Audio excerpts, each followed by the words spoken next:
Welcome to the breakdown, folks. January 22nd, 2020. Still your host, still haven't fired myself, Sir Scoots, Scott Smith. Thanks for joining me again on another Wednesday. 3 in a row, folks. This must be an esports show record. We've done 3. We didn't get canceled yet. Got a big show. I got lots of shit to talk about today, folks. Lots of Counter-Strike coming in the second half of the show. We stacked it all up at the end because tons of different kinds of news. Thanks for joining us, as always. Thanks in chat. I see we've got the Twitch new hype train happening, so thank you very much for subbing, following, all that good stuff. A couple of the housekeeping notes about the channel. We now have, obviously, all our stuff on YouTube, but we kind of worked out our workflow to be able to get that up tomorrow every day, so kind of the day after the show, it'll also be available on YouTube. Every evening for us locally here in Arizona, we're going to do a rebroadcast of the show on Twitch that I'm going to run so I can kind of watch and keep an eye on chat, because I got chat down here, guys, but I really can't pay attention to it during the show. I kind of look at it at the break and then before the show starts. So I think we're going to do that about 7 o'clock Mountain Time, our time. So if you want to watch it again, or by chance you're watching this VOD and next time you want to be able to catch it live a second time, we're going to do that every evening on Twitch and then YouTube tomorrow. We also, due to popular demand, have decided to make it an audio podcast. I think there's a lot of visuals that we do in the show, a lot of videos we roll, a lot of graphics that you lose out when you do audio only, but the masses have spoke. A lot of people want to be able to catch it on audio only, whether they're driving, commuting, or doing other things around their house. So currently, it's available on Spotify. You can just search, so if you search Spotify's podcast for The Breakdown, Sir Scoots, lots of breakdown shows, so if you add my name, it'll pop right up. We're waiting for iTunes verification, and also our home kind of distribution system for our audio podcasts is a site called Fireside FM. So you can subscribe there. You can download the actual audio files there as well if you want to actually put them on your phone. And again, as we add more and more different platforms, we'll always tweet those out and add those to how you can listen to the show.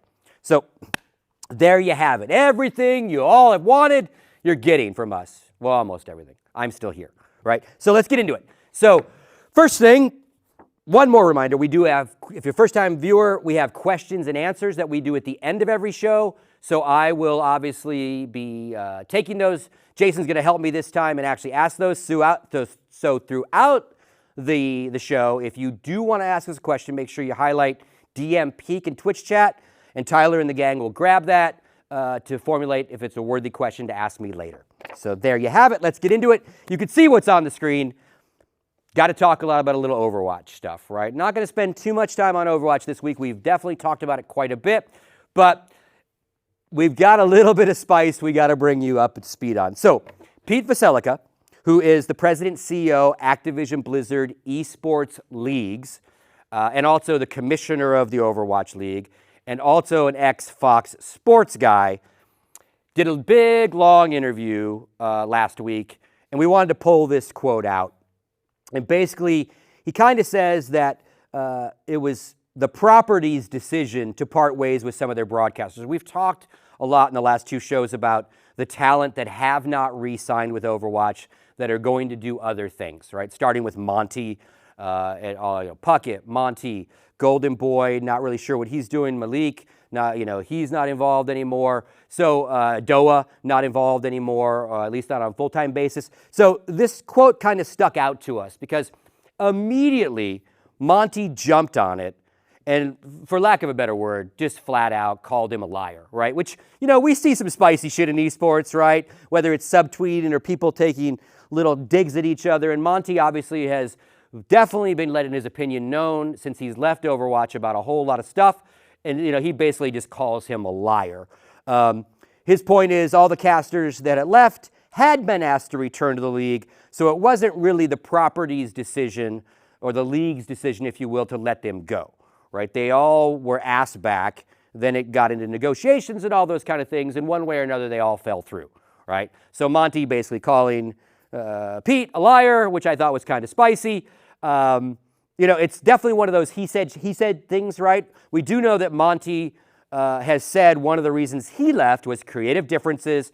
He was hired by Nate when Nate Nanzer was in charge to help with the vision of the league, help creatively, help kind of guide from an insider perspective Nate and the crew on the esports realm.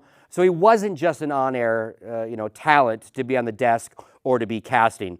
And when he wasn't necessarily getting that back and forth anymore, and his views weren't being addressed or concerns, they wanted him just to, basically shut up and cast. And that's not why Monty did it in the first place. So that's one of the reasons he left. So I just wanted to point it out.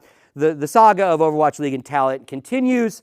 So again, what I'm hoping is that part of this people leaving, and maybe it was for not the right amount of money. Malik said that the offer he put forward and got back, he didn't think it was enough for what he was doing for living in LA and all those different things, right? So we're all pondering that maybe this is some budget cutting, right? Maybe they are trimming a little bit and they are lowering people's prices, and these guys are saying, no, thank you. Like, I'm not going to work for less than what I worked last year when I now have to travel and deal with all that stuff versus just being based in LA. What we're hoping, the number one team over there is Uber and Mr. X, right? So we're hoping they keep them. They have not announced one way or another, but maybe they're kind of shaving money elsewhere to pay these guys the big bucks so they don't leave their property, because obviously they are, I think, the number one duo if you ask any Overwatch fan over there when it comes to casting the matches. So hopefully, knock on wood for Uber and Matt, they do announce soon, they do get a big old bag of cash for their hard work, and at least the Overwatch fans kind of get their number one duo, right? So Overwatch done for the week. But let's going to roll right into another Blizzard property. Activision Blizzard has another franchise league, the CWL, right? And this one is heading into their launch weekend, right? Now, Overwatch, we've had a couple seasons in LA, and now they're moving home to do homestands and tournaments at each, franchise team city. Call of Duty got it all at one time. They got franchise leagues, changed to their whole world, and right away, they're starting their season at the different venues, right? So launch weekend this weekend is being hosted by the Minnesota Rockers. And all 12 teams will be at this very first one. There's 12 franchise teams in the CWL. They'll all be there. They're not really playing a tournament format yet. They're playing each other. Each team plays twice, kind of like the opening season event, if you will. But what Call of Duty has done dramatically different than Overwatch is they're kind of embracing more of what the Call of Duty fans and players are used to, which is more of a tournament format. So this event, more like a homestand event, but when they start doing their regular stops, and all this is for points, right? You win a match, you get points. X amount of points will get you into the playoffs at the end of the year. It's all point-based, right? But what they're starting when they do their next events is 8 teams will come together in the region, and they'll play kind of an 8-team tournament. 2 GSL groups of 4, which in GSL, if you're not familiar, is like a little double elimination bracket.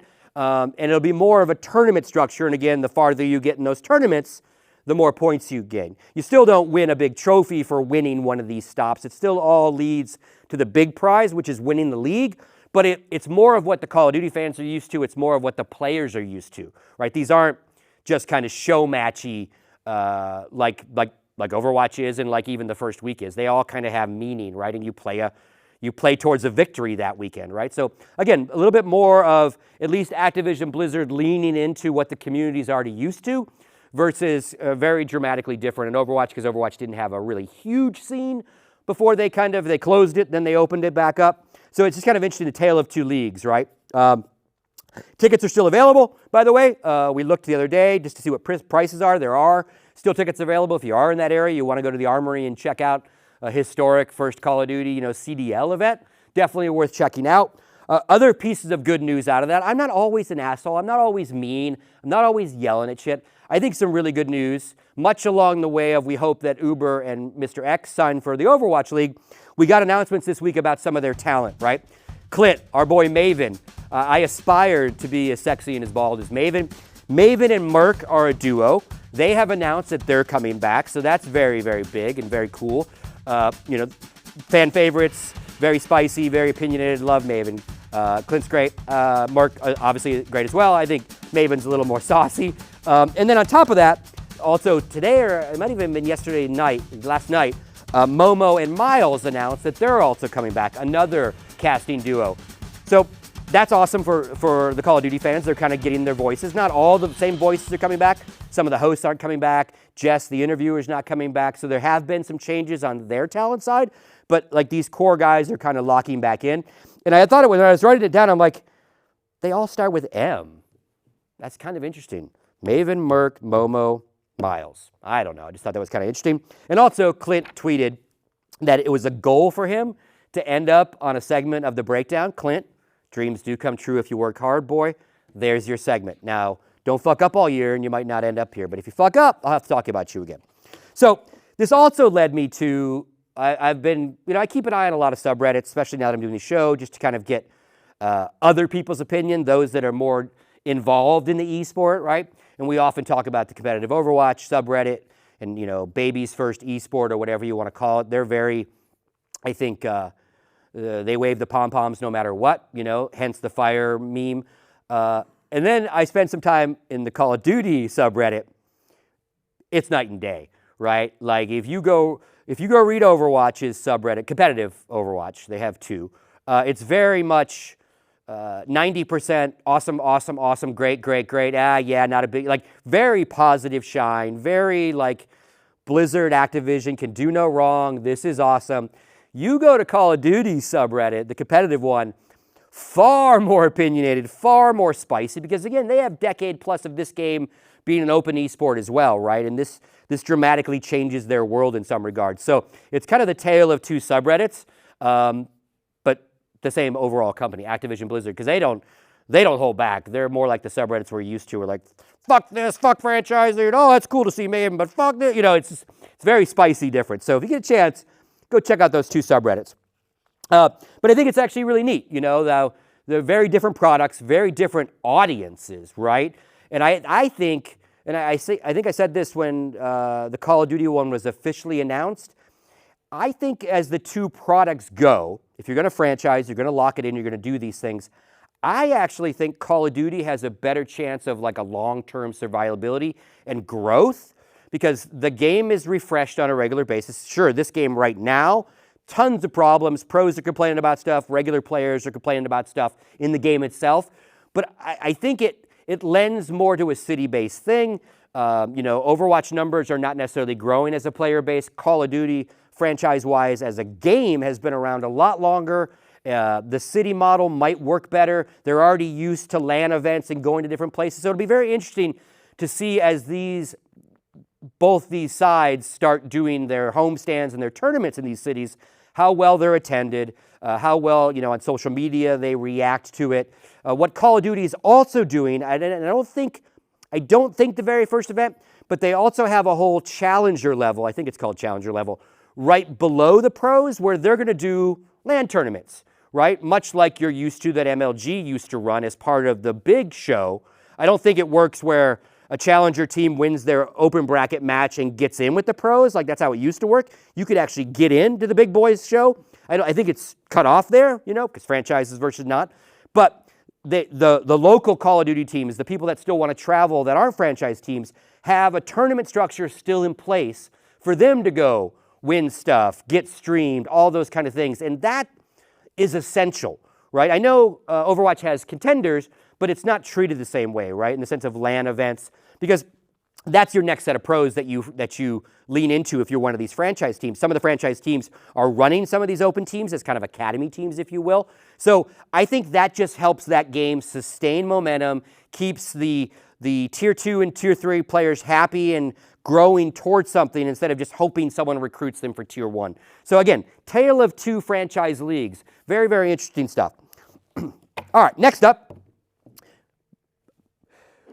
I'm a little parched. I'm not sick anymore, but I am a little parched, so let me get a little drink here. Just a blatant sponsor plug. Speaking of which, it's a little cold in Scottsdale this week. That's why I'm wearing a jacket. Shout out to Coca-Cola. Wouldn't be opposed if you wanted me to be drinking out of a Coca-Cola mug, if you want to get into a spicy esports show, Coca-Cola. Scott, no selling out. Well, Jason, I'm biz devin. No, we can't sell out during the show. All right, fair enough. All right, sorry, Jason. Producer Jason. All right, let's get into some Fortnite news. I know I haven't talked about Fortnite much, but this one on the competitive side really struck us as worthy of talking about. Obviously, Fortnite between 2018 and 2019, dumped $100 million in prize money into their game. So obviously it blew up last year, last 2 years, I should say. But now they're starting to talk about this season and this year and how they're going to deal with stuff. And they dropped a blog post about competitive integrity rules going forward, right? Now, battle royales in general, doesn't matter the battle royale, all the way back to, DayZ, to H1Z1. Teaming in BRs is an incredibly painful thing to witness if you're not one of the ones teaming. And what I mean by teaming is you're in duos or you're in solos of any of these games, and all of a sudden, you're doing your thing, and 4 guys come over a hill and they're not shooting at each other, and you're not playing you're not playing quads, right? And like these guys have decided to team up, get in the same server, and not kill each other. And then they team up to kill other teams, right? It's really apparent in solo play when you're all by yourself and everybody should be shooting. And all of a sudden, you got 2 or 3 guys that are literally working together. So even in the regular, just regular people playing these games, it's a problem, right? Teaming is a problem. Watch any streamer, it is a big issue. I remember when we were playing H1Z1 a lot, long time ago, the Chinese would team up and they would come over the hill, you'd see 10 guys run at you, and they'd be typing in Chinese so you knew they were Chinese, and they'd be talking to each other, and they'd be and in H1Z1 they also had proximity chat for a while, right? So you could actually taunt people and stuff. And this is a while ago, mind you, but it was so infuriating because, again, you're trying to play by the rules of the game, and they just blatantly make it much, much harder for you. So that being said, Fortnite has had these issues as well. All BRs do, but they've had these issues in regards to actual competition and people colluding and getting caught and cheating and stuff. So the actual post is longer than this. They talk about trying to keep an eye on if teams have colluded in advance to drop away from each other, avoid each other, because again, these things have happened. These rules are coming because they've experienced it. But what we really wanted to talk about was this last part where they're keeping an eye on the signals you can give, right? So Jason and I are playing, and I see Jason, and I know that's Jason because he's picked a certain skin or whatever, and I jump, or I swing my pickaxe, and he sees it over there. He does the same thing. Jason was saying that this was the thing you did in World of Warcraft when you were just trying to farm stuff and you didn't want to get in battles with each other. You just kind of jump. The other guy would jump, and that's hey, dude, I'm cool. You're cool. Let's leave each other alone. But these signals are happening in Fortnite, and so Epic is going to try to figure out how to crack down on it, right? Where it gets really, really weird. So it's swinging your axe, it's jumping, it's throwing toys, these things, and as well as jumping. Now, jumping is where it gets really weird, right? Am I jumping to avoid something, or is it some sort of signal, right? Where this is going to get challenged, it's great they're doing this, right? Because obviously it is a problem, and especially when you're giving away millions of dollars, people are more apt to try to find ways to cheat, buck the system, skirt the rules, all those kind of things. So it's great they're kind of addressing it. And Ninja brings up a really valid point, though. And my thought originally was, how do you enforce this shit? You're going to have to go look at a lot of tape. There's going to be a lot of people that accuse a lot of people. I saw the guy, he was swinging his pickaxe. Maybe he was just getting ready to hit a tree. Maybe, and what Ninja says is he understands it, very nicely politically worded tweet from him. But also jumping, best way to dodge snipes.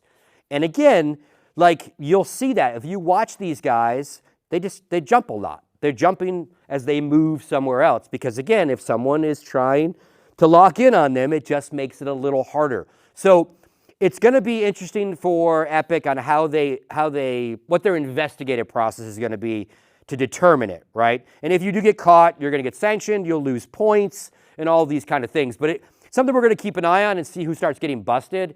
It's not as cut and dry as you're running an aimbot or software flagged it, you are done, right? I appreciate them concerning themselves with the competitive integrity of a game like these, because again, these BR things are hard to manage when it comes to is someone teaming up.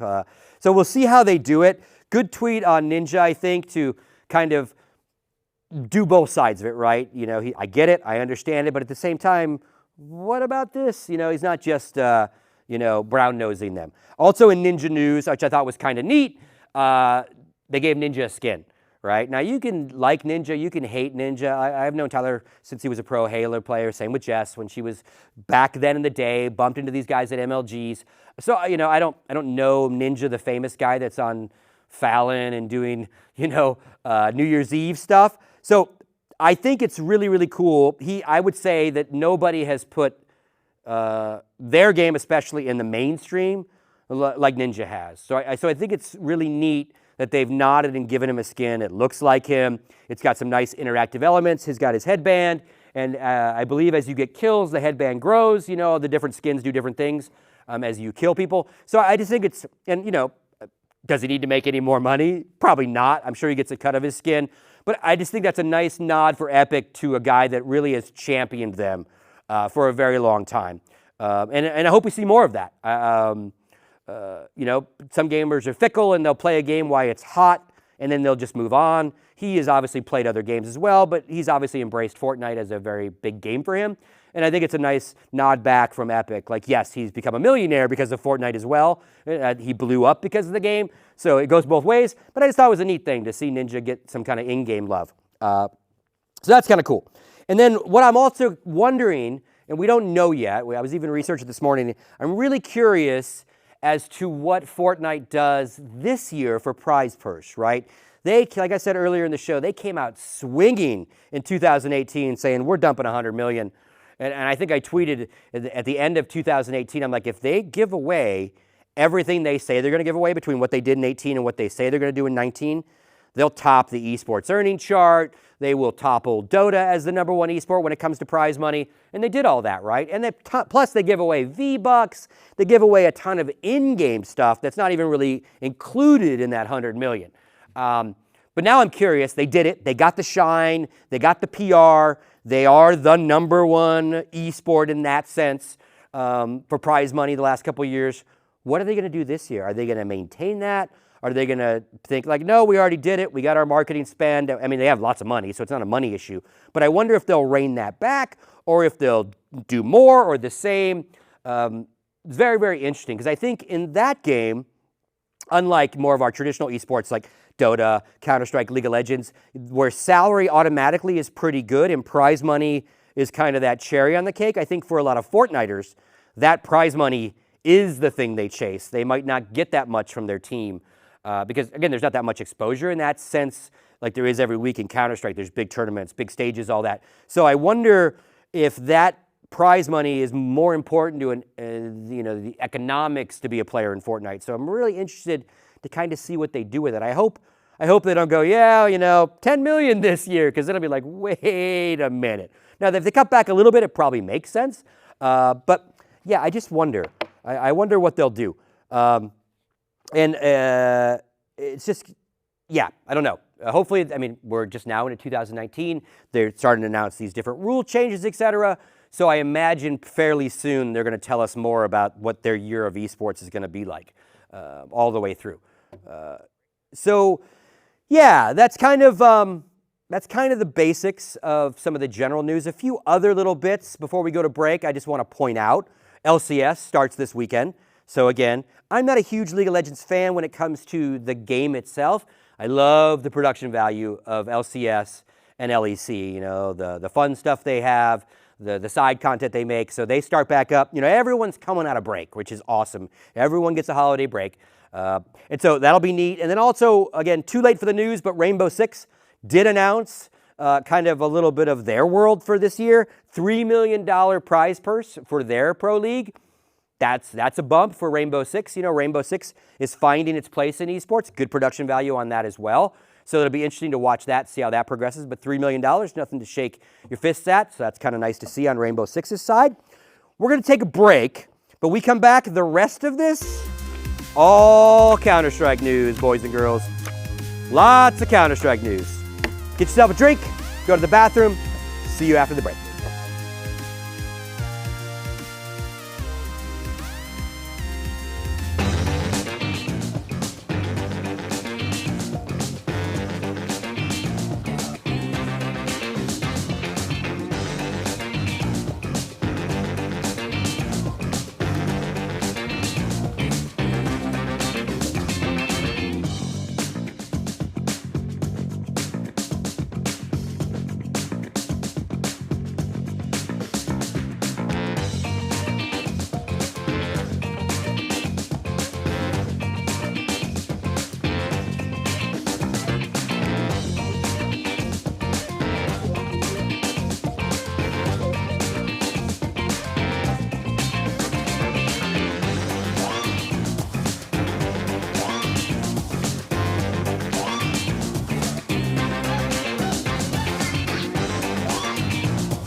All right, welcome back to the Breakdown, episode 3. It's still January 22nd. I'm still Sir Scoots. Hope you guys got a quick little drink or something there. Got all the non-Counter-Strike business out of the way for the week, and now we got tons of news for Counter-Strike. And really, kind of all good. Really, I don't have a whole lot to yell and bitch about. I'm sorry to say, those that want me to yell. This is good stuff. So let's start with one that's near and dear to my heart. This week, I should say, was it this week? Was it the end of last week? Anyway, it all blurs for the old man. The Counter-Strike Professional Player Association, which you've heard me rant on for about 2 years now, so we won't go too deep into what a player association is and what the CSPPA is. We'll talk a little bit about it, but this week it was announced that, well, I should say, I think it was last week. We have the Player Association has signed a framework agreement with ESL and Dreamhack as it relates to the Pro League, the Pro Tour, all those kind of offerings that those two companies are doing. And what this is, it's very historic, right? And let's put ESL aside for right now, right? They are one of the tournament organizers that the Player Association is in talks with and is working on framework agreements with. So this isn't necessarily the PA blessing ESL with anything special themselves, right? The idea behind a framework agreement is the exact same idea that has been in professional sports for a very long time. Collective bargaining agreements, CBAs as they're called in traditional sports. Every professional sport has one, whether they're team sports or individual sports. Every professional sport on the planet has some sort of player association that guards the interests and the needs and wants of the player side of the industry. That's what the CSPPA does, right? It's looking to solidify the player voice and then be involved in all sorts of conversations with all the elements of our ecosystem. That's everything from Valve to tournament organizers to team owners to press, you name it, right? Trying to grow up the player side of things. And that's kind of what a PA does in sports. You know, there's tons of history of why baseball players started a PA, why basketball players did. One really cool thing is like the ATP that doesn't get talked about much. The tennis is basically run by their player association. The ATP tour is, the ATP stands for Association of Tennis Professionals, right? Years ago, Suits ran their sport. They decided we're going to run our sport, be more actively involved. We're going to come up with a ranking system. That ranking system led to the ATP tour, and they kind of have a very, very big, part of running their sport. So every sport's a little different. PA started obviously several years ago out of the PEA drama and situation that happened. The players got organized, said we need to really unify our voice. So out of that, we got player lawyers involved who then knew how to structure it, who work with traditional player associations. So that brings us to the PA. So this announcement with ESL, absolutely awesome. It is historic. Counter-Strike has the only independent player association in esports. Fortnite just kind of fired one up. The Fortnite players are getting themselves organized, and Riot fired one up for the North American players. The LCS has a PA, but kind of fired up by Riot. So then there's always this like, okay, are they heavy-handed? Do the players even care? Because it wasn't their idea. So only independent one, and now we're the first one to sign a legalized framework agreement with a TO. And again, this is not the player association saying, ESL, we love you, you're the best, you're the greatest, and fuck everybody else. This is just the first one, right? They are in talks with Blast. They are in talks with B-Site. So it's in the framework agreement is roughly the same. The idea behind it is to standardize the world of a professional Counter-Strike player. Everything from, minimum standards of rev share, if it's possible, of minimum standards of prize purse, so no matter what, these things are set in stone. You've got stuff that we're worrying about, like the hotel, like all the, what we call quality of life for a player, right? What are hotel conditions like? What are my practice conditions like when I'm at the venue? Food, catering, and this is not to be like diva-like, this is just to standardize stuff, to make their lives even no matter where they go. If they go to a Dreamhack event, they go to an ESL event, they go to a Blast event, they go to a B-Site event, and eventually the other TOs too, that they do lesser events, so it's less of a concerned to kind of do a framework agreement with like the star ladders and the epicenters, but the idea would be to standardize it for all of them. It's actually in some regards less about the rev shares and more about everything else. Like, how do media days work? So players know exactly what is expected of them and vice versa. TOs know what to get out of a player from media day. All written down, all documented, all legally set up, right? Not a maybe we'll do this, we could do that. It's all structured. And it also structures a very formal back and forth constructive criticism both ways between the tournament organizer and the player base. And examples of that kind of stuff that have already happened, when a new map drops, the tournament organizers will come to the PA and say, hey, ask the membership when we should put Vertigo into the rotation, right? And then the players get polled. They say, do it after this event. That gives us plenty of time. So maps are discussed like that. Most recently, the skins that got dropped, right? The operator skins. Player Association was asked, hey, what do you guys think of the skins? And out of that came a ton of feedback about which ones were hard to see. Some players are colorblind. That affects how the skin affects them in game. So that's why you saw a lot of the TOs say no custom skins yet, or make them spectator only so they don't affect the players, right? Valve is involved in that conversation with the Player Association right now going, okay, we've tweaked a bunch of the skins. What ones are still a problem? Because Valve wants them turned on, right? Because if everyone sees the skins and everyone uses the skins, more people will buy into them, right? So Valve is like, okay, we've tweaked some. What ones need to be tweaked, right? So that's an ongoing thing. A player association makes that feedback from the players to the ecosystem just much easier to get, for one, and much more structured in delivery. It's not just, okay, I'm a tournament organizer, let me go see what everyone's tweeting, right? It's a nice back and forth, right? This is not, meant to be a negative thing. And for a player, it's kind of a win-win, these framework agreements, because these are things that they never had anything before. Or it was up to their team owner or perhaps the TO to share with them, right? There are some rev share deals that have happened in the past, but those rev share deals were between the TO and the team owner. Nothing wrong with that either. Team owners should be doing that. They absolutely actually need to do that, right? B-Site is kind of a team-owned league for that reason. They want to bite in and have a bigger piece of a product. But the rev share conversation stopped there, right? And then it was up to every player to go to their owner and go, but what about us? We're helping with the product too. Can we get a piece of that? Should we get a piece of that? And then it was up to the owner to say, yes, we'll put that in your contract, or no, I'm taking that rev share to pay for my Rocket League division or something else, right? So it keeps the rev in the same ecosystem. And again, much like traditional sports, all those athletes also get rev share. Now, way bigger level, there's those leagues are all profitable. So this isn't necessarily even a money grab for the players. It's more to set the start of this thing, right? Everyone says TOs don't make money, tournament organizers don't make money. All understandable. So the idea is just to figure out how the players can start having a more active piece of the ecosystem. And again, I'm not a spokesperson for the PA, right? I'm an advisor. So when you hear me rant and rave about shit, I'm not the official spokesperson of the PA. Michael and Mads and the players can do that very well.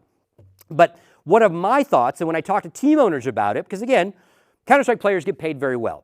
Tier 1 players would probably never complain about their salary. But we know that there's not a whole lot of money revenue-wise for team owners yet, regardless of the esport.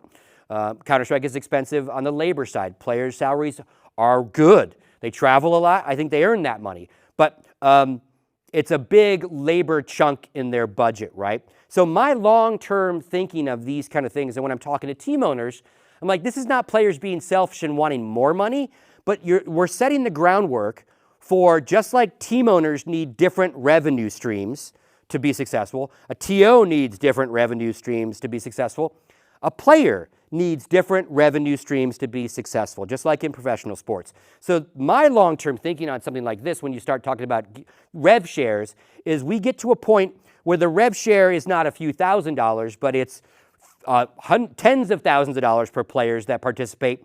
And then it's a really logical debate and conversation to have with team owners to say, now you can pay less in a salary, right? A player might be worth X amount of money in the ecosystem every month, but maybe not from the same pay source, right?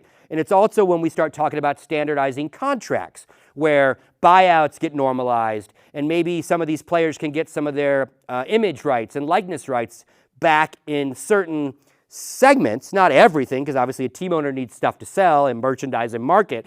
But much like in traditional sports, maybe we get a little bit more separation there so these players can get agents, they can have side deals. And again, that's another revenue stream that it's very easy to then go to the player and the owner and go, look, bro, you don't get all this money from your team for salary and all this money. So we're going to lower this labor cost because that makes it more attractive for a team owner to stay in the game because you're still making your other money over here. But there's not a whole lot of over here yet.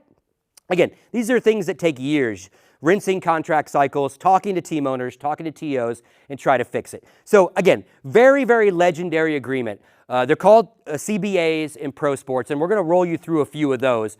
They're really, really long in pro sports, and they define everything. And these are public, right? These are very, very public things. You can go to the NFLPA's website, and you can download the CBA. They're negotiated every 5-10 years. They're amended every so often. And for these sports, it covers everything to do with a player's life in the ecosystem. From off-season, hotels, what the food's like before the before the game. It really defines everything. And then the actual contract the player has with the team is much lighter because it's all in the CBA, right? Basketball also has the NBPA, also has theirs publicly available, 500 pages worth of how the world works in basketball. Again, it does define the rev share, the financial terms, what a free agent is like, salary caps. Again, it really, really defines the sports. If you're at all interested in like traditional sports in the business sense, it's a really interesting read to read the history of PAs because they all started for like quality of life issues and contract jail issues and like bad owner issues, and now they've morphed into kind of being a part of the business ecosystem. And again, these CBAs are incredibly lengthy, right? Here's the first one, right? This is the ESL Dreamhack CSPPA one, right? I know you want me to slowly flip it up and let you read it. I can't do it. This one's only 70 pages, so we got a long way to go. No, we don't have a long way to go. But again, framework agreement, so a player knows exactly what to expect when they roll into those tournaments. But again, the idea is not to say, ESL, you're the best, you're the greatest, you get our love. This exact agreement, few tweaks here and there, percentages change because the business models are slightly different, but the core of this agreement is what is being discussed with Blast. It's what's being discussed with B-Site, right? So hopefully, knock on wood, if you all can get finished with everything, we'll see more of these agreements. Because again, the idea is if a guy decides to play in B-Site or ESL or he's independent and he's traveling and doing all of them, those conditions are the same. Oh, look, we get a hotel practice room here, we get a hotel practice room here, media days are similar. So it's just not all over the place, right? It grows up the player side of it, also obligations. It's not just you give us. It's what the players have to give back is also in writing and agreed upon. So it's a tit for tat, right? And in a lot of ways, it's a win-win for the players because they've never had anything like this. They've never had this kind of stuff. So really, really cool stuff. But ESL's just the one that finished the talks and the signing first, right? I kind of wish maybe Blast or B-Site would have been first because ESL doesn't necessarily need that first shine love, right? They are an existing TO. They've got all their ducks in a row. Obviously, they do a ton of events. These newer ones are Blast changing what they're doing. It would have been kind of nice if they got that first PR historic thing. It just didn't work out that way, right? So everyone just get your stuff signed. Let's keep going with this. But I think it's really, really cool. And again, something obviously I've been fighting for a PA, and I didn't know we'd get to this quick. And I'm not going to lie to you, like I didn't think ESL would care, right? When we first started talking internally about what TO would embrace it, and what TOs would be like, player association, fuck off. We don't need a player association. I kind of thought, and again, those that know me know I don't have necessarily any love for any of them. I'm pretty outspoken about all the things they all do, and so I thought ESL being the market leader, if you will, having the big events, having the existing pro league. I thought they would be just like, we don't need the PA, that's cute, you guys have a little club. We've got our own player council as part of WESA. We don't give a shit. Yeah, we're gonna do our own thing anyway. And so them doing it and then them being first actually really surprised the hell out of me. I just didn't think that, I just thought they would use their leverage to be like, whatever, Scoots and gang, that's cute. Take your clubhouse somewhere else. So, but I would rather be, in all reality, I wish B-Site would have been first because they are the newest kid on the block. But it didn't work out that way. Hopefully those all come soon. I encourage everyone involved to get that shit signed. But it's roughly the same kind of agreements, right? It is, because it's meant to standardize a player's world. And it'll keep getting adjusted. You know, every couple of years it gets renegotiated, things change, everyone looks at the ecosystem. But again, a fantastic start to 2020, I think. And then let's talk about some other ESL news. First off, before we do that, this is also something, again, not my call. If I had my choice, this would be public for you all to download right now, right? This doesn't need to be hidden. This isn't some backdoor smoky room deal. The world should read this, just like the world reads CBAs, right? Let's put this out here. And we've talked about it internally with the Player Association, like, how do you all feel? And generally, players are pretty cool with like, yeah, let's put it out there. But both sides have to be willing to put it out there, right? A lot of it does discuss the business that is being agreed to. And, you know, some of the TOs might not be willing to want to put the whole document out there because it has percentages and rev shares and financial terms in it. Maybe there's a way we can do one that's more of a light one that covers a lot of stuff, but maybe doesn't get into those nitty-gritty details. But I think this is something that, again, you put this out to the world, every other esports sees it, whether they're starting a PA or not, and goes, look what they're doing. Look at how the players are involved in that esport. So please, oh yeah, I'm covering the TV, sorry. Please, let's make this bad boy public, right? Speaking of making stuff public, let's continue on with Counter-Strike. There's my rant on it. If you have any questions, obviously, when it comes to this kind of stuff, I'm under NDA when it comes to a lot of the specifics for all these things that are in talks, but I can answer some generic questions about PAs and certainly what we're doing. Make sure you use DM Peak in chat. They'll try to grab that question. Let's stay on the topic of ESL news, unrelated to the Player Association. We're going to come back. There was some Player Association news that we'll also cover. But some more stuff has leaked, like the old Lanxess. There's a Lanxess agreement roving around that is from July, where it shows ESL in their terms to team owners about, and it's a lot of locking shit down, right? This is the agreement that got to Valve, to publicly come out and go, you can't be exclusive, you can't do this, you can't do that. Like, this is what spurred Valve being public about exclusive leagues and wanting everyone to experiment and try different things with their game, but some things you just will not be able to do, right? And DK has reported on this Lanxess agreement, as it's called, as now Richard Lewis wrote a nice piece the other day also about the agreement. A lot of people are talking about it, tweeting about it. The agreement's old, right? In that regard, it has dramatically changed. But that agreement should be public. Let's transparency. Let's be the best esport for transparency, right? We already know we have the best goddamn esport, right? 20 years running, game still growing. But let's get things like that transparent. And I know that's a business agreement between team owners and a TO, but maybe there's a way that some of this shit doesn't leak into the public eye. It gets put out properly into the public eye, right? I do know the agreement's changed. I know teams are on their way right now to a meeting, or maybe it starts tomorrow, where ESL is kind of explaining what their next season's going to be. So I'm sure there's a new Lanxess agreement, if that's what they're still going to call it. But I would love that shit to be public. So DK doesn't have to even leak it. We can report on it. We can talk about it. We can ask questions about it. Because ESL has kind of come out, I think in Richard's piece, they have a statement saying that is old. We have changed some things. But again, man, I'm a big fan of no transparency. I would love player salaries to be public. I would love buyouts to be public. You know, again, nod to what kind of professional sports does in some ways in this transparency, but I would love all this shit just to be public. So every other esport and every game developer and every TO can look at it and see the shit we're doing. So they got a lot of negative press on that.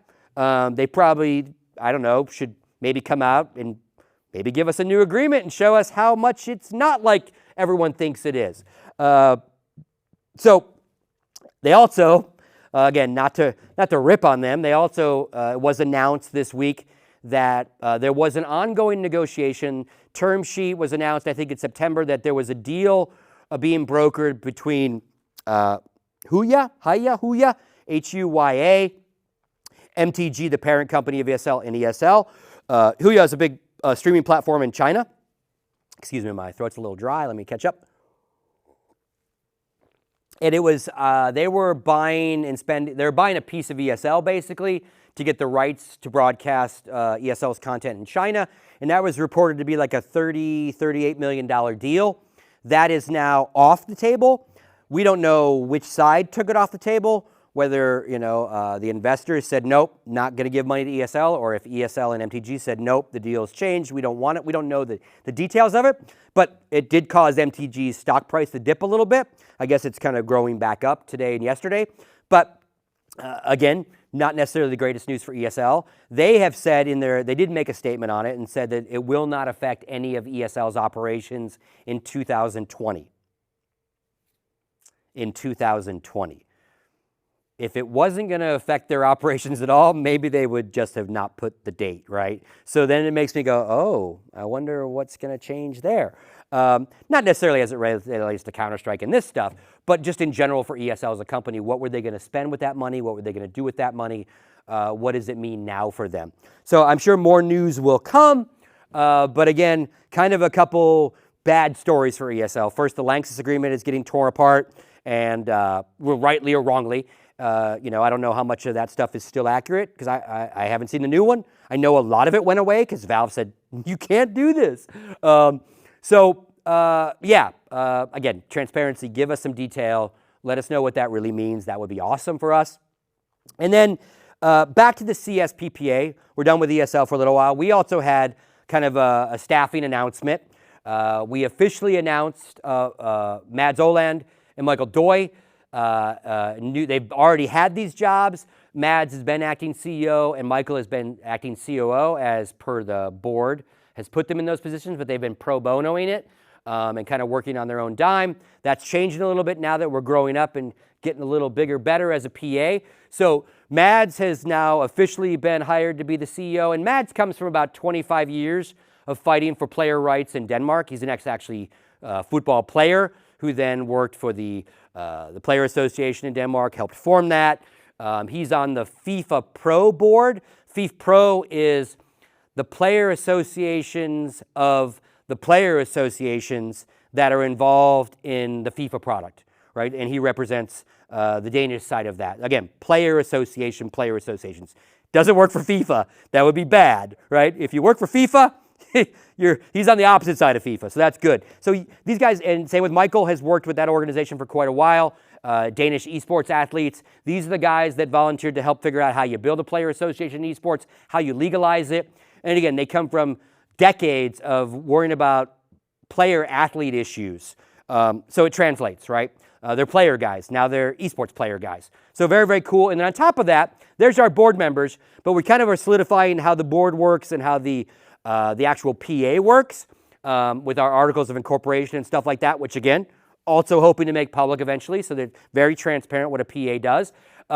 We now have a chairman and a vice chairman. It just makes things a little easier for discussions and conversations. So Zipniks got voted in to be the chairman, and Elige got voted in to be the vice chairman. Again, more like housekeeping notes for how the PA operates. But it's kind of funny because the running joke, even in the meetings, was like, Astralis #1, Liquid #2, yet again. And I know when it hit subreddit, that was a big joke, like Elige always #2, feels bad, man. But again, just kind of some business, and that was a press release, so I want to talk about it because we're in the PA news day. Again, just kind of organizing and kind of building up how the PA operates internally and stuff like that. So congratulations to those guys. Again, they were voted in by their other board members. So that was very cool.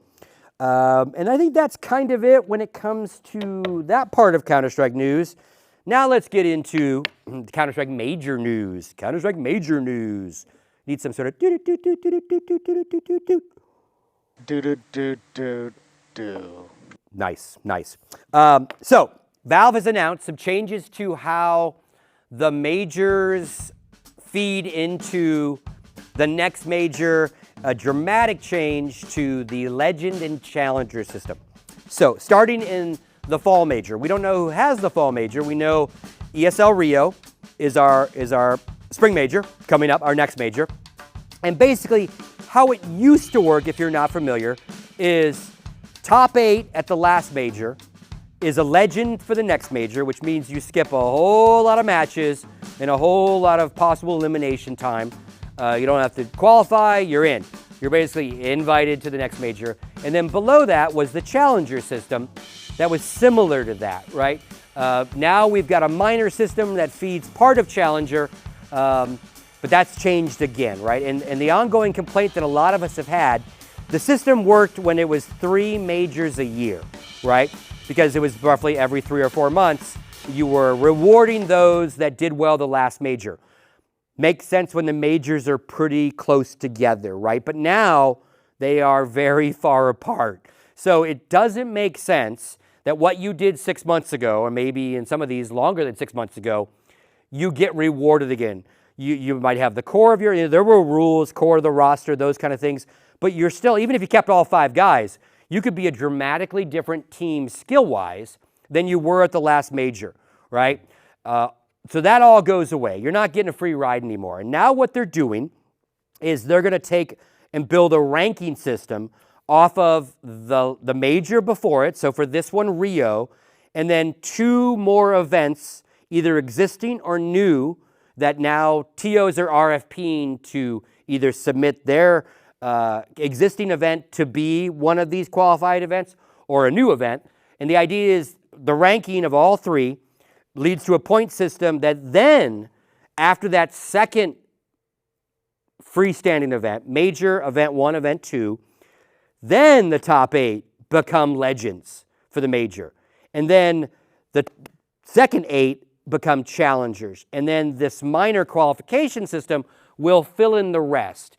So at its core, we should get more worthy teams in those 16 slots. Legends and challengers, right? They should be better now and more accurately earn that spot than what they literally did 8 months ago. So I love that. I've been saying for years, like, this system is broken. It's just, it's broken. Now it's unbroken. The one little like, oh, you were so close, Valve, is in the press release, which you guys all saw.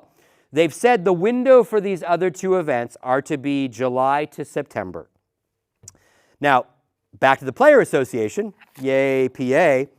We worked with Valve all last year to figure out how they would stop stepping on player breaks with their majors, right? And that was great. They gave the players some dates. They said, here's our restrictions. When's your breaks? You know, obviously summer and winter. The summer break is July 15th to August 15th. So when I first started reading this press release, I was like, awesome, awesome, awesome, awesome. What the fuck, Valve, right? Because it says July to September in their little bullet point in this email they sent to the teams, right? So obviously the players were very quickly like, wait, did Valve just go against what we worked with on Valve to secure? And I know and I've said this last week, we call it a player break. It's a goddamn Counter-Strike industry break, right? Everybody gets some breathing room in the summer, right? Whether you're the manager, the social media guy for Counter-Strike, the guy that films the team traveling around, the TOs, everyone gets a summer break, right? We call it the player break, but it's really everyone gets a goddamn break, right? So we immediately, the PA, not me, reached out to Valve and said, can we get some clarification on this? Because I thought we were cool, bro, and now you're doing this. And what Valve basically said is, we're cool.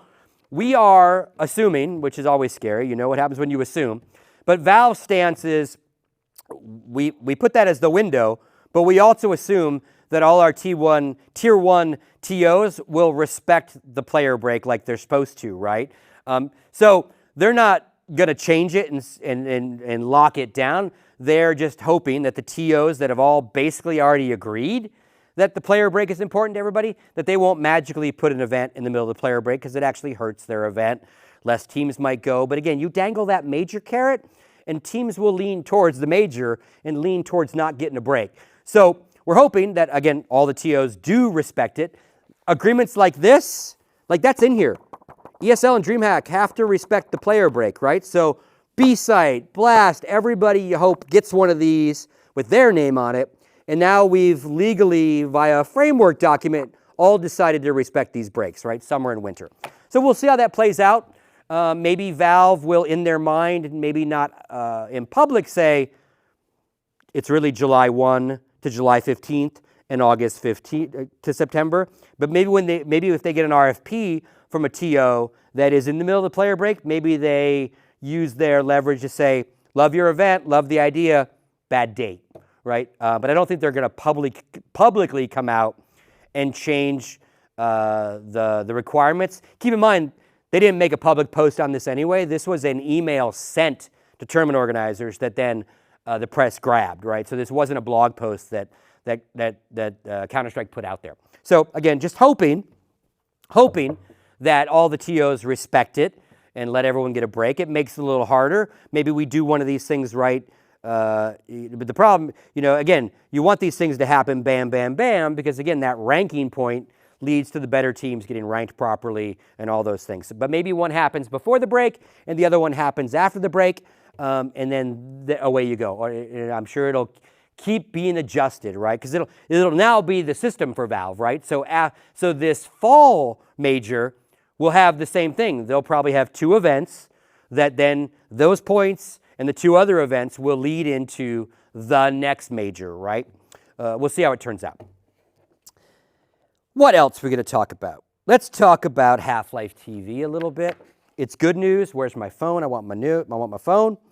First and foremost, Half-Life TV, again, the home of Counter-Strike coverage. Love those guys.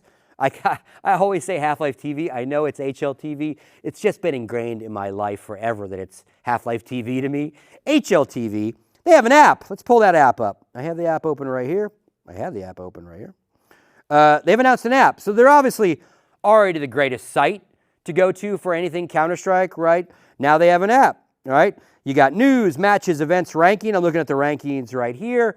It's just really cool. We got a nice little app. It's available on iOS. It's available on the iTunes store as well, for Apple products. But really, really cool for on the fly, wanting to keep up with stuff. And it has roughly all the same stuff. It was kind of funny when they announced it. Everyone was like, yeah, but where's my forums? Where's the forums? The forums that everyone loves to hate so much. But really, really cool. Now, the reason I bring it up is not necessarily to just blow HLTV on air, although I read their site every day. Most of us do. We've seen esports apps, right? More generic ones that try to cover a bunch of different games, right? And I just think that our home site now has a home app. I think that's really, really awesome of them to do that. And I'm sure they will continue to tweak it and update it and fix it. But I think it's just really, really a nice thing that we have another place to get our Counter-Strike news. And again, I think Wikipedia does a great job as well. But I have to nod to these guys. I mean, they are my home Counter-Strike site that I read all the news from. Also in Half-Life TV news, they finished their top 20 players of 2019. Always they do a great job with that. Always spurs tremendous debate in the community of why they picked them. You guys don't know. It's all stat-based. You guys are idiots. You don't watch Counter-Strike. Every top 10, top 20 has their own criteria, right? What I wanted to do is compare. We had Thorin collaborate with us on his top 5 players last year. We made a nice video. You can find that on YouTube. Thorin narrates it, explains why he picked who he picked. We added great footage of the players behind it. Really, really nice of him to do that with us. We've got another one cooking. Not going to give you any more secrets, but Thorin's cooking up another one with us that we'll drop as soon as it's ready. But I wanted to compare the two, right? Very, very close, right? They deviate on number 5 is the only deviation. Half-Life TV's got Magics in there, and Thorin's got Twist. I think in Half-Life TV's, Twist was number 9, and And in Thorin's honorable mentions, right below his top 5, he had Magus and Electronic. So really, really close between these two guys. You know, and Thorin's is partially stat-based. I'm sure he looks at the statistical performance of these players. But then, you know, Thorin's his own, he's an analyst, so he has his own thoughts on stuff. But it's kind of interesting how they both got really close. And I think everyone thought that ZywOo would be number 1 on everyone. But it's pretty, you know, top 4 the exact same, and then it gets a little different. Just wanted to give a shout to them. Again, it's always nice content to kind of get us through the break in the sense of not a lot of Counter-Strike to talk about coming out of holidays, so they always do at the start of the year their top 20, and again, they detail very much their criteria and why they pick it. And again, just I like it. These kind of things always spur great debates with fans, right? Greatest player of all time. Ask that in the NBA. Who is the greatest player of all time? And it just starts great debates. It's this guy, it's LeBron, it's Jordan, it's Kobe. I just love that kind of debate in a community, right? It gives you all something to talk about, right? We all do it. So really, really cool stuff. Shout outs to them for, you know, finishing the top 20 as well as the app. I think it's really cool stuff. And then we're going to keep on the topic of Thorin, because we like Thorin here at Do Not Peek. Obviously, we've all, you know, Jason and I have spent a lot of time working with Thorin over the years. I dig Duncan's chili, as I say all the time.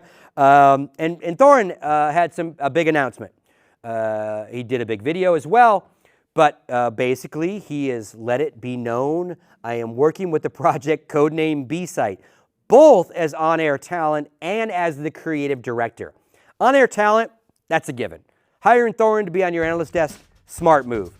But I think the fact that he's also been given the role and kind of probably the full-time job of creative director of the league and the broadcast, right? I spent a lot of years with these guys on the road when I was doing Counter-Strike, and you know, on-air talent always has ideas of stuff that they wish they had more time to do, whether it's segments on the desk or shoulder content, you know, player bio pieces. You're always stuck in this, I wish we could do this, I wish they had time to do that, I wish I had the resources to do this. Thorin just put the goddamn flag in the ground. Watch his video. Like, he's going to show us shit that we've never seen before, he says. From the desk segments to the B-roll content, gonna do shit we haven't seen yet, right? Dropping the challenge, dropping the gauntlet.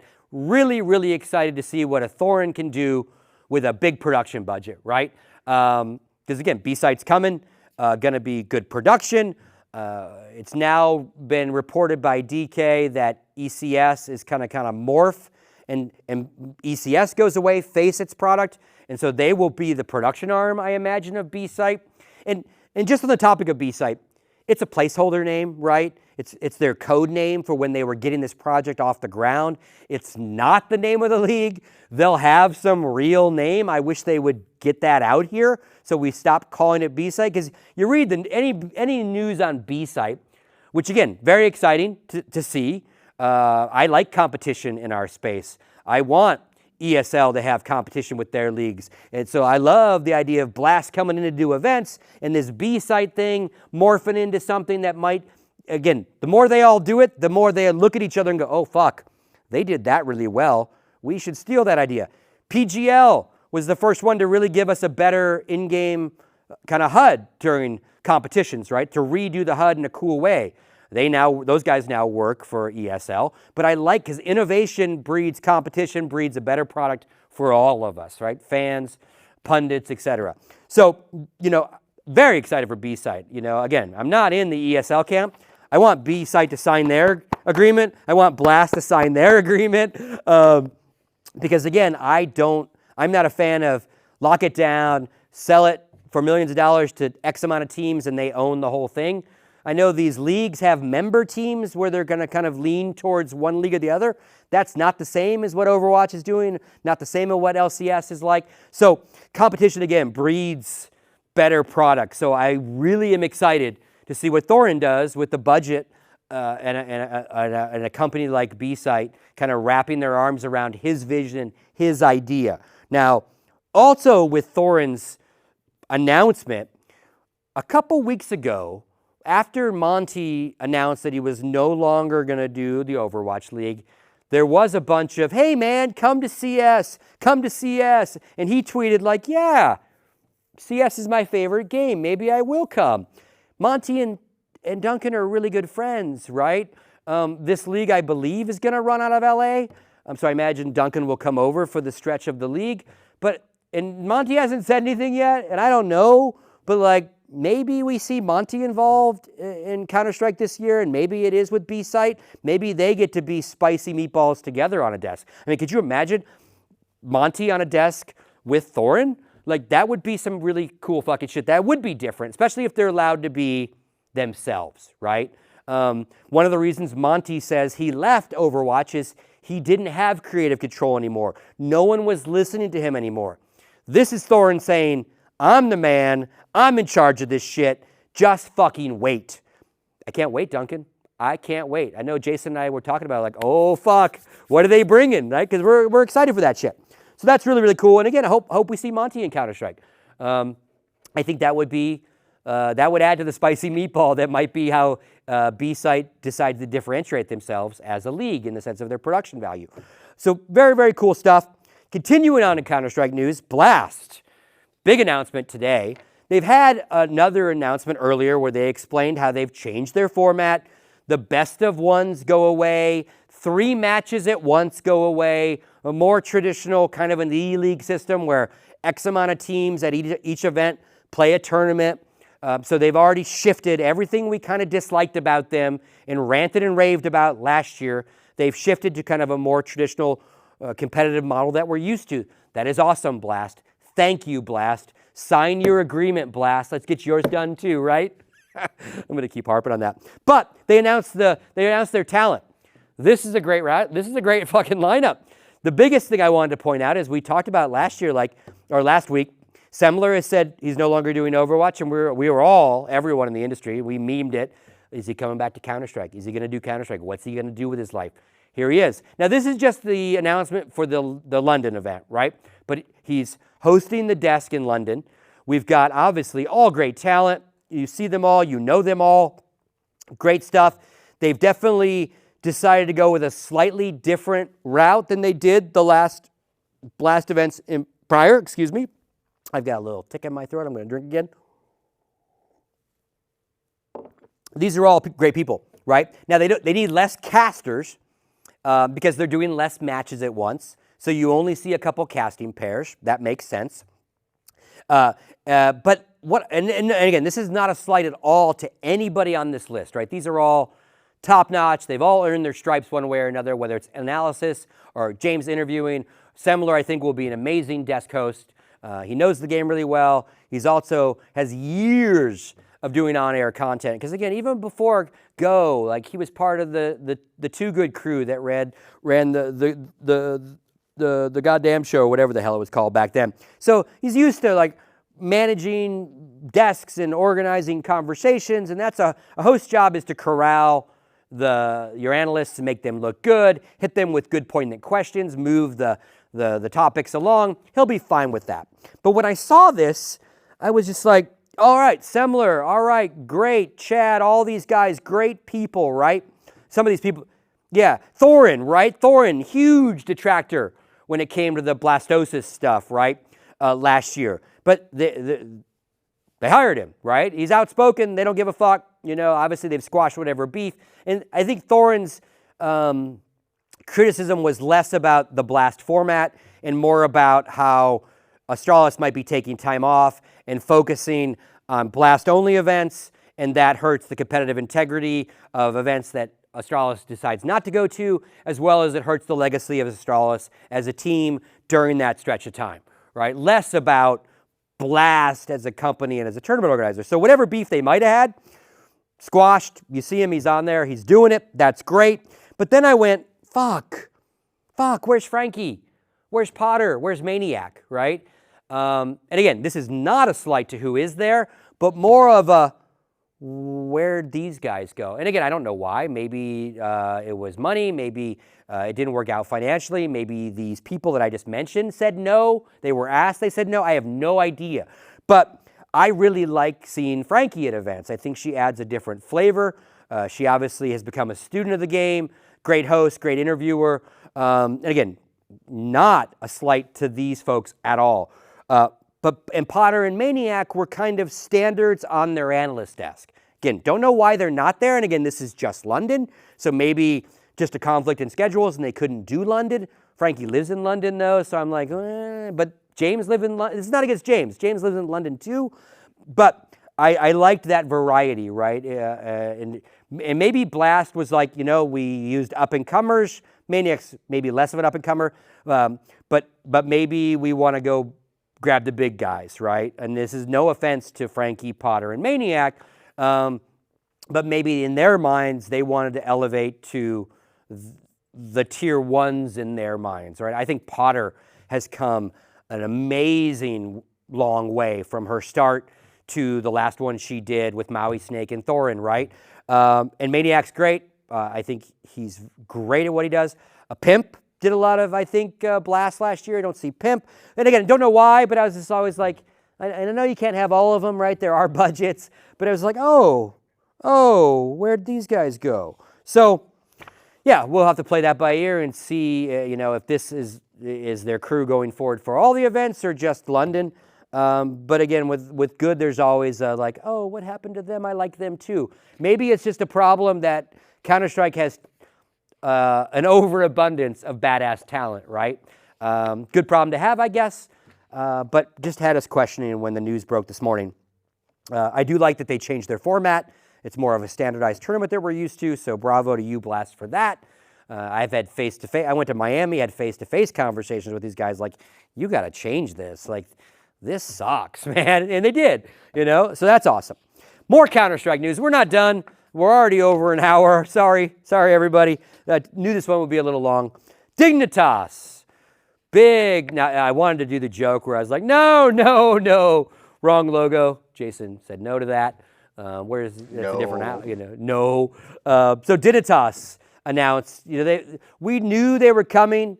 DK did break this news a while ago that they were going to get the NIP boys back together. So it's not necessarily a shock. DK is pretty solid with his reporting. It was kind of funny. DK had to point out to some haters that were like, that'll never happen, I'll bet ya. And so he had some fun on Twitter going, told you so. Like, DK gets to do that a lot. Told you so.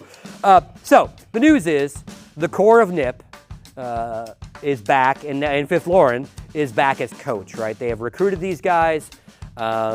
Legendary team in their own right back in the day. Excuse me. Forrest, been with NIP, going on 5-7 years, something like that. They're all back. They're all going to play for Dignitas. Fifth Lauren is coming back to be their coach. They've added new guy Halzerk, a Norwegian. That's got to make Vendetta. Halvor, very excited. Norway represented. So kind of the old guard plus the new guy. And we'll see, right? I think it's great from a marketing perspective, a branding perspective. Sapphire Heather is VP of marketing at Dignitas. So I'm sure when it comes to marketing, she's a big Counter-Strike fan herself, big observer herself. So like this is kind of a dream roster to kind of market around, and you've got a lot of storylines with the legendary NIP guys getting back together, Fifth Lauren coming back not as a player but as a coach. I think what we don't know is how they're going to do, right? Marketing spend, all that kind of stuff is great, but how are they going to stack up now, right? Is this going to be like the band getting back together and being out of tune? Will they actually have success, right? And you see a lot of the Counter-Strike, pundits saying this is great, but like they ain't going to be good. Like the odds of them being good again, not likely. I don't know.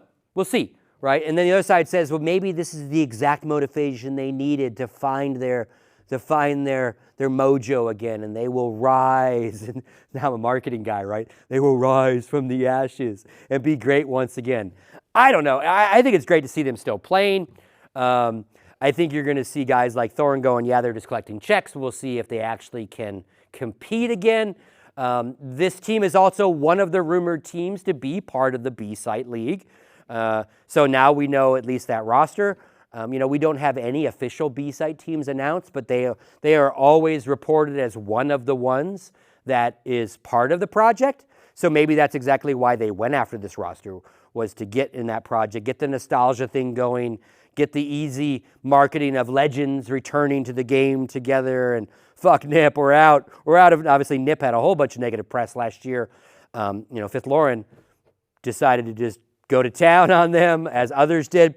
So we'll see how it works out. Half-Life TV, I'm never going to say HLTV, they tweeted an interesting stat that this roster is the oldest active roster of the top 30 teams. Their average age is 27.6 years old, and that is 4 years older than anybody else in the rankings, right? Now, I don't know if that matters. Yeah, fucking ancient. Old people talking and working in Counter-Strike. What a terrible fucking idea. Jason, we're both fired. So we'll see how it turns out. If they can return to any sort of form of greatness. Will the magic return, right? Nip Magic was literally about these guys being able to be down on maps and somehow flip a switch and win the map, win the round, win the tournament, right? It wasn't that they were fluky and lucky. It was like they just had this uncanny ability to flip a switch. That switch hasn't been flipped in many a year. So, we'll see if the Nip Magic returns and it becomes Dignitas Magic. Maybe it's Dignitas Sorcery. I don't know.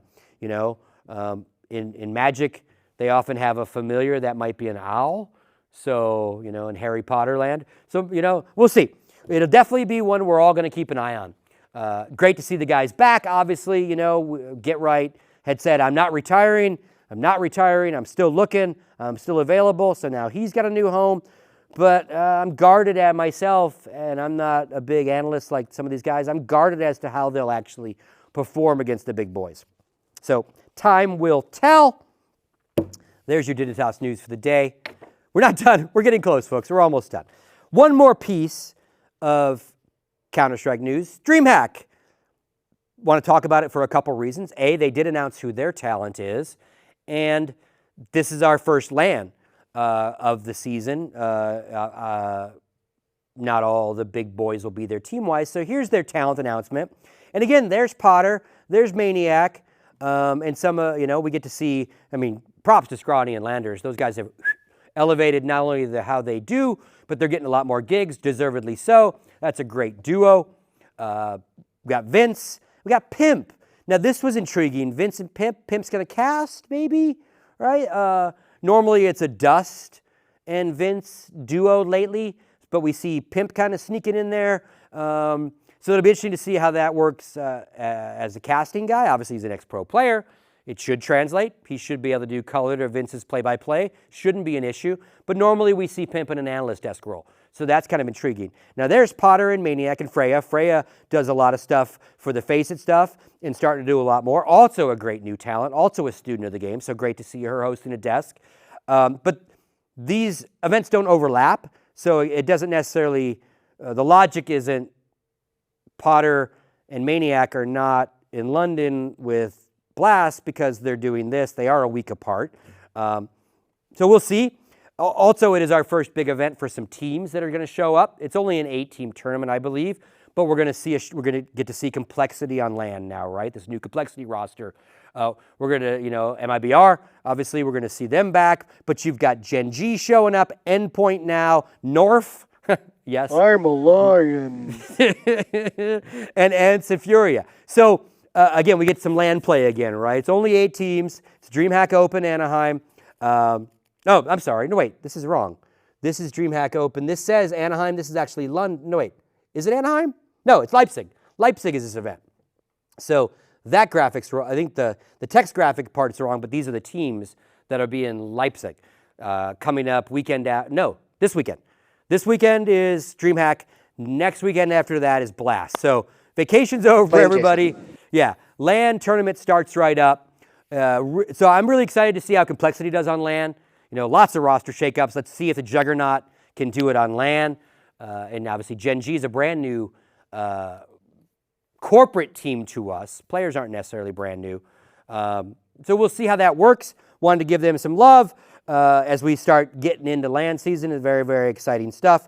good luck to everybody involved in all that. Nice to see Dreamhack kicking off the year. Again, they're part of the official agreement. I apologize. I think this is so cool. And again, more coming. Blast, let's get that paperwork finished. B-Site, let's get that paperwork finished. They're all pretty much done. They're just waiting on a few things. So hopefully you see more announcements like that from the Player Association as we do more of these things with the tournament organizers. Now we get to the part of the show that's called Q&A.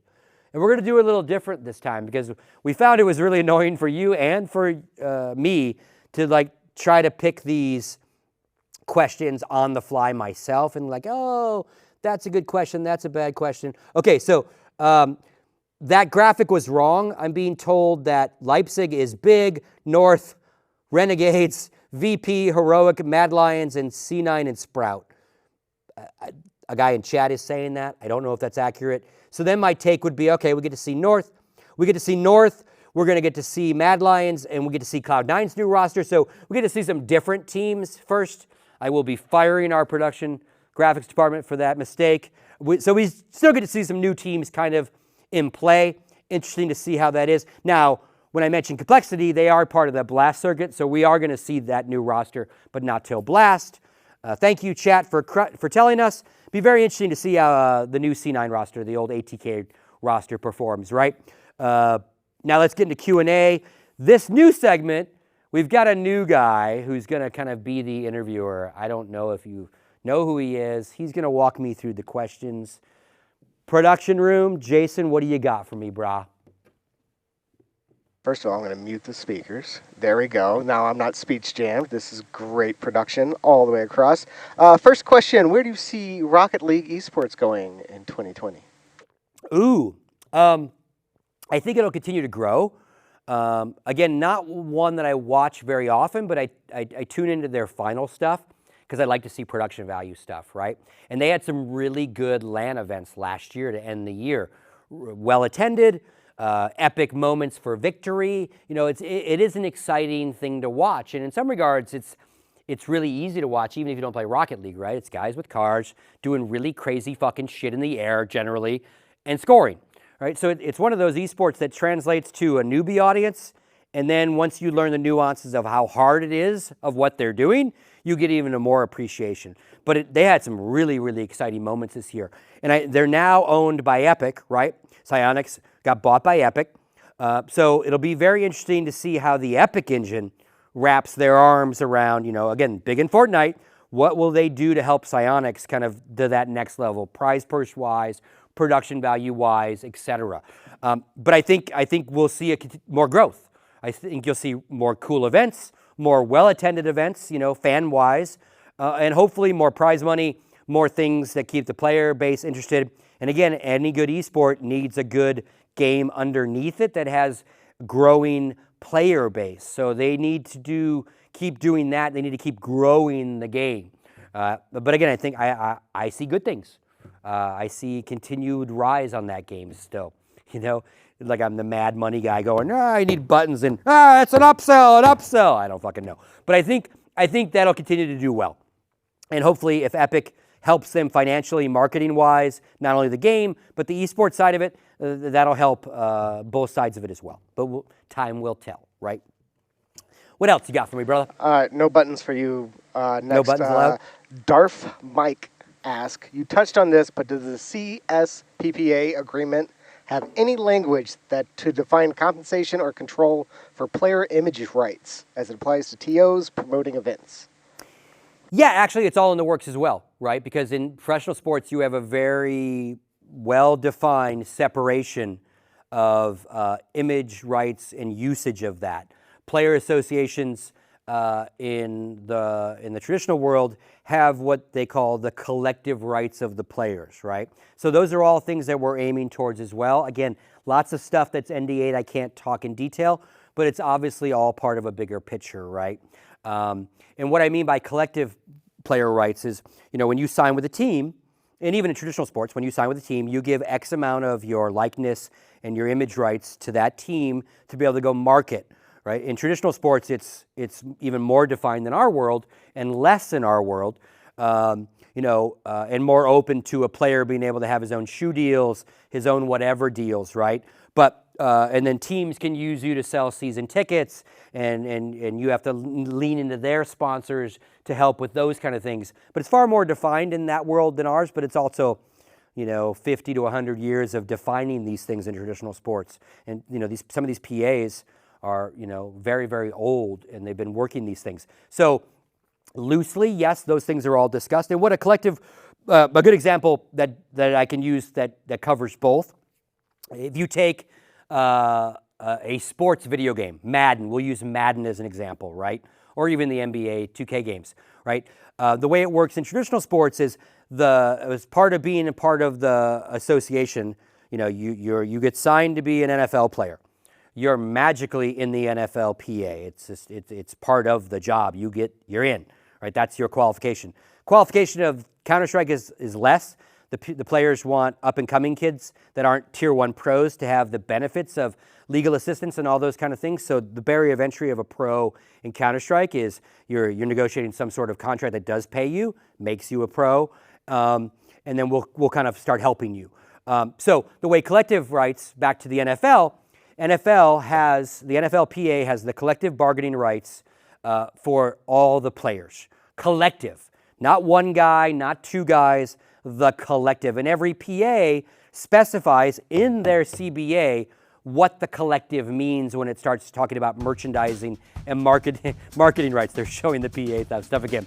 And so baseball is slightly different than basketballs, is slightly different than footballs. So, for example, EA wants to make a Madden game, right? And they want everybody's likeness. They want to put their name on the back of the jersey. They want as many real pros in the game as possible, right? They go to the PA and negotiate the use of the collective rights to be in the game. And what that does, it makes it much easier for that game developer. You can think trading cards. Trading cards are done very similarly.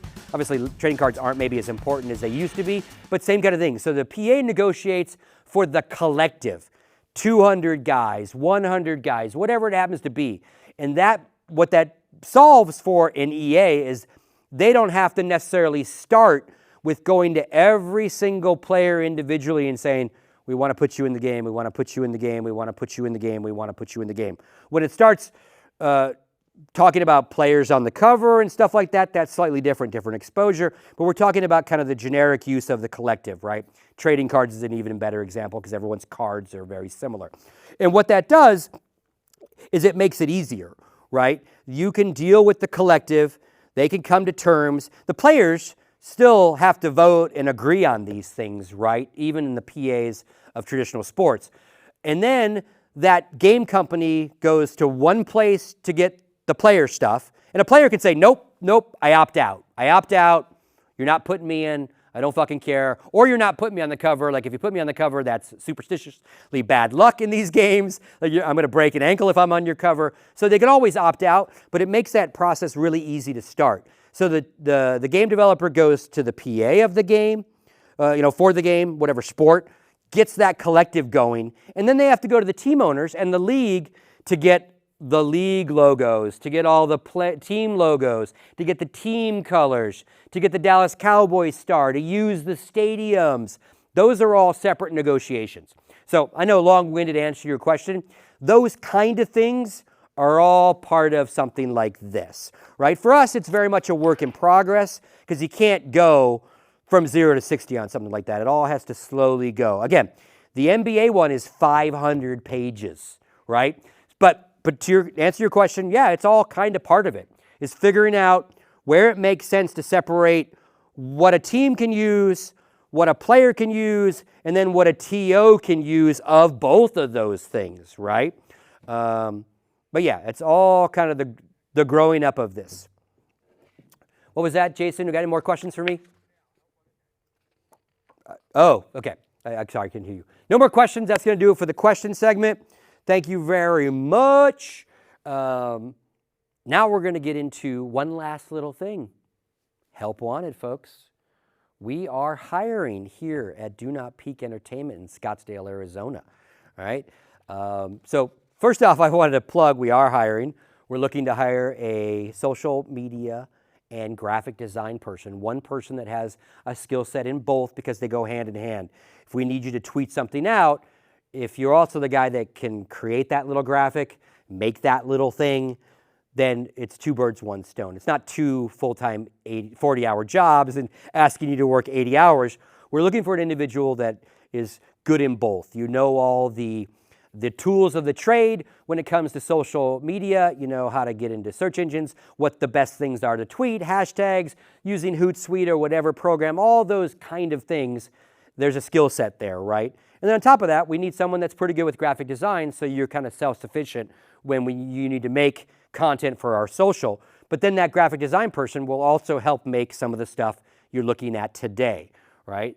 And as part of our production, whether it's graphics we're pulling or graphics we're making, just someone who's got a better eye. No offense to Anthony and Daniel who do it now. They're not self-proclaimed graphic design guys, right? So we want to sexy our stuff up. So I put a post up, right? So this is twofold. A, we're looking, but you need to, this is really easy to read, right?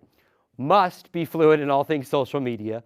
Must also have graphic design skills, you know how to use the programs and you've got an eye, and must be willing to relocate to Arizona, right? We do this stuff in a studio. We need you to be in the control room. We need you to be in the office with us. A lot of esports can be done remotely. We are not doing stuff remotely. It's much better when people are all in a building for us, and obviously we give benefits, we give good competitive salary, we'll help you move here. But so I tweeted this, right? Very, very self-explanatory. The word must is pretty solid in there, right? Makes sense. We're looking for one person that can do these things. Pretty cut and dry. Yeah, I should have known better. I should have known better. I should have known better, right? We got people that can't read. They blew me away that people were like, yeah, but do I have to relocate? I'm a really good graphics guy. Not even going to tell you my name, but I'm going to send you a link in email to my work. Not going to tell you my name. Not going to attach a resume. Send resume. I know that we're in the grand age of digital, and what's a resume? It takes like 20 minutes to make a resume and a cover sheet. What's your skills? Where'd you used to work? What's your education? Write a nice letter saying why you want to work here. The shit that hit our inbox blew my fucking mind this week. You wonder why none of you fuckers can get hired? Jesus, read the directions. Read the fucking manual, as they say, right? Now, that also said, had a bunch of great applicants that ticked all the boxes, did everything they were told, nice resumes, can do both. But like graphic designers just submitting, not saying a word about social media. Social media people going, yeah, I'm not really good at graphics. I can do some paint, and do I have to move? Like, it's pretty cut and dry. I intentionally wrote that very non-vague. It was very disheartening. I'm like, please, like, how hard is it to read the tweet? And just, if you don't match up, you don't apply. And even if you match up, send a goddamn resume. If you just send me a link to your Behance portfolio, that doesn't tell me shit about how you made it, what your skill set is. It's great. That's also part of a resume, your portfolio. So a little bit of a rant of like, come on, man, you all want jobs in esports and in gaming. Like, read the directions, right? And unfortunately for us, yes, it is a relocation job. Yeah, I know a lot of people tick 2 of the boxes, but they don't want to move. All right, you don't have to apply and say, I'm really good, but I'm not going to move because I'm just going to ignore your goddamn email, right? Like, so put the work in if you want the goddamn jobs, people. Take some time to send a resume. We are still looking. Again, we got some good ones stacked up, but we want to talk about it. I wanted to rant about it a little bit, but also it is an open position. It does require a relocation. We pay well. We have benefits package. We'll help you with your insurance and all that good stuff because you know how America is with the cost of insurance.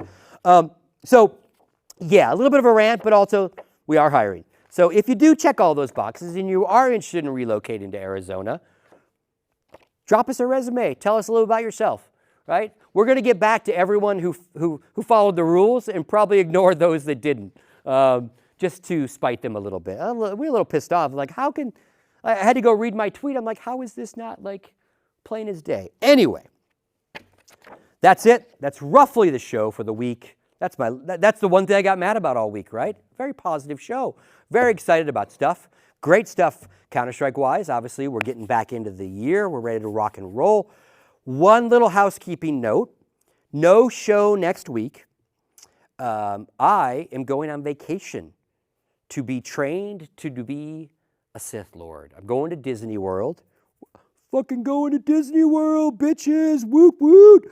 We did try to get a guest host because if I have to be out of town, we always do want to do the show, but it fell through last minute, didn't work out. And then we would let that person have their breakdown, what they want to talk about, what they want to rant about. Just didn't work out because ideally we want this show to be every Wednesday no matter what. So when I do have to travel somewhere or something happens, we'll try to get someone to fill in. Ideally, we're going to have more people that work here. We're going to hire on-air people along the way and more talented people than me in front of cameras. So then once we get to that level, we just grab one of those people and they slide right in and host that week. But this week, couldn't do it. I'm heading out of town, going to Disney World. That's a picture of me being a Sith Lord. I'm going to Disney World with my nephew, turns 5. His first time going to the theme park, so I'm joining my brother and his wife and a bunch of people down there in Orlando. Gonna do all the parks, gonna build myself a lightsaber, gonna do all that cool shit. It will be red. If anyone's concerned about what color of lightsaber I'm picking, red, bitches. So that's it. That wraps up our 3rd episode. We will do a rebroadcast tonight that I will host and talk in chat, since I don't normally talk in chat. Check our YouTube, check our social if you want to check out where to find the audio. Those will all go up tomorrow. YouTube tomorrow, audio tomorrow, and that is it. Thank you so very much for watching, subbing, donating, hype train, all that good shit. See you in February.